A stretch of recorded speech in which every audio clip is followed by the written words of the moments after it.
রুদ্রবীণা সঙ্গীত নিকেতন আয়োজিত আজকের এই প্রতিষ্ঠা বার্ষিকী ৩০তম প্রতিষ্ঠা বার্ষিকী আজকের এই অনুষ্ঠানের আমার অত্যন্ত প্রিয় শাহিনুর আবেদিন আপা উপস্থিত আছেন, আমাদের জাসাস নেতৃবৃন্দ আছেন, উদ্যোক্তা এবং আপনারা যারা সামনে উপবিষ্ট।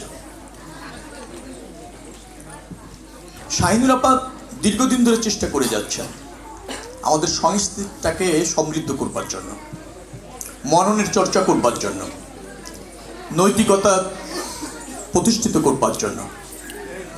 সমাজে তো একটা পরিবর্তন আসছে। আগে আমরা সবাই চাইতাম যে একটা স্বস্তির সমাজ হোক, একটা সম্প্রীতির সমাজ হোক, মনের কথাগুলি প্রকাশ পাক সুরের মূর্ছনায়, অথবা ধরেন কবিতার ছন্দে, অথবা নাটকের অভিনয়ে। এই জায়গাটা একটা সময় আমাদেরকে সমৃদ্ধ করেছে। বাংলাদেশি সংস্কৃতি উন্নত সংস্কৃতি, সমৃদ্ধ সংস্কৃতি, হৃদয়ের কথা বলে, জাতির আকাঙ্ক্ষা ধারণ করে, প্রতিবাদের কথা বলে, আবার দেশপ্রেমের কথা বলে, কর্তব্য এবং দায়িত্বে সচেতন করে, রুগ্নতাকে প্রতিরোধ করে।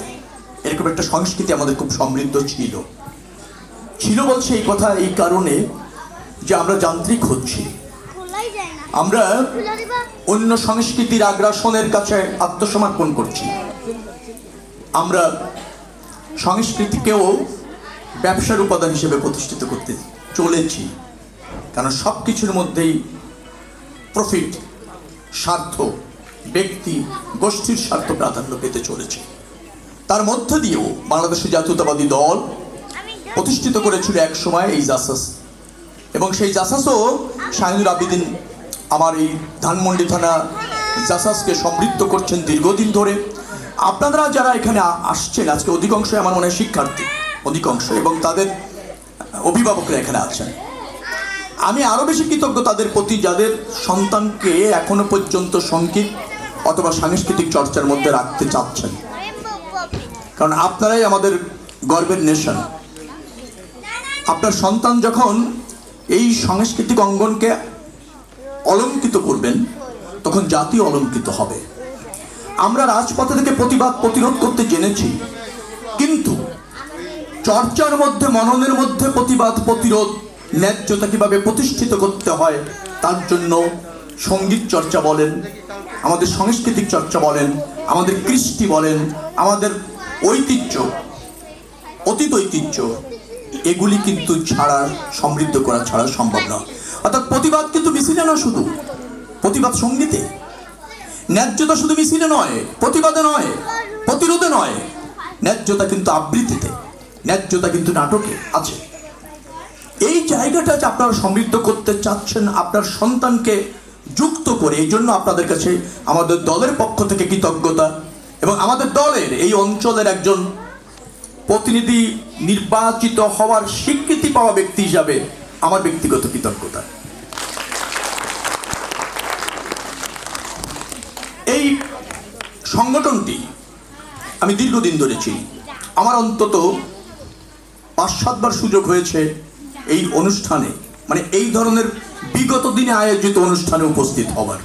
প্রতিবারই আমি দেখেছি নতুন মুখ, প্রতিবারই আমি দেখেছি সার্থক মুখ, সফল মুখ। এর আগে যারা বেরিয়ে গিয়েছেন তাদের অনেককে আমি চিনি, তারাও কিন্তু আমাদের সাংস্কৃতিক অঙ্গনকে সমৃদ্ধ করছেন। অতএব শাহিনুর আবেদিন এবং তার যে প্রতিষ্ঠান, এই সমাজে তার যে অবদান, সেটা স্বীকৃতি পাওয়ার দাবি রাখে না, শুধু আমাদেরকে কৃতজ্ঞ করে। আপনাদের সন্তানদেরকে এই অনুষ্ঠানের সাথে, এই প্রতিষ্ঠানের সাথে যুক্ত রাখুন। এই প্রতিষ্ঠানের সাথে যুক্ত থাকার অর্থ হচ্ছে দেশ বিনির্মাণে আপনার প্রত্যক্ষ ভূমিকা থাকছে। অর্থাৎ আমরা একটা সমৃদ্ধ জাতি চাই, প্রতিবাদী জাতি চাই, অধিকার সচেতন জাতি চাই, সম্প্রীতির জাতি চাই। সেখানে আপনি এবং আপনার সন্তান স্বাগত আমাদের এই সমাজে, এই রাষ্ট্রে এবং এই রাজনৈতিক পরিমণ্ডলে। আপনাদের ব্যক্তি জীবন সুন্দর হোক, সফল হোক। আমি বিএনপি কর্তৃক এই আসনে প্রতিনিধিত্ব করবার অনুমতি পেয়েছি অথবা আস্থা অর্জন করেছি। বাকি আস্থাটা আপনারা যদি আমার দল এবং আমার প্রতি রাখেন, ডেফিনেটলি বৃহত্তর স্বার্থে এই অঞ্চল, বিশেষ করে ঢাকা 10 আসনে আমরা একটা সম্প্রীতির সমাজ প্রতিষ্ঠিত করতে পারবো, একটা ন্যায্য সমাজ প্রতিষ্ঠিত করতে পারবো, একটি শান্তি এবং সমৃদ্ধি সমস্যাগুলি যেগুলি আছে পর্যায়ক্রমে সমাধান করে আমরা এই অঞ্চলটাকে ডেফিনেটলি একটা সমৃদ্ধ অর্থনীতি, সংস্কৃতি এবং পরিবেশ বান্ধব এলাকা হিসেবে প্রতিষ্ঠিত করব, এই প্রত্যাশা রেখে আর আমার প্রতি যদি এই গুরুদায়িত্ব অর্পিত হয় তার মর্যাদা যে কোনো মূল্যে রাখার অঙ্গীকার করে শেষ করছি। আল্লাহ হাফেজ। বাংলাদেশ জিন্দাবাদ।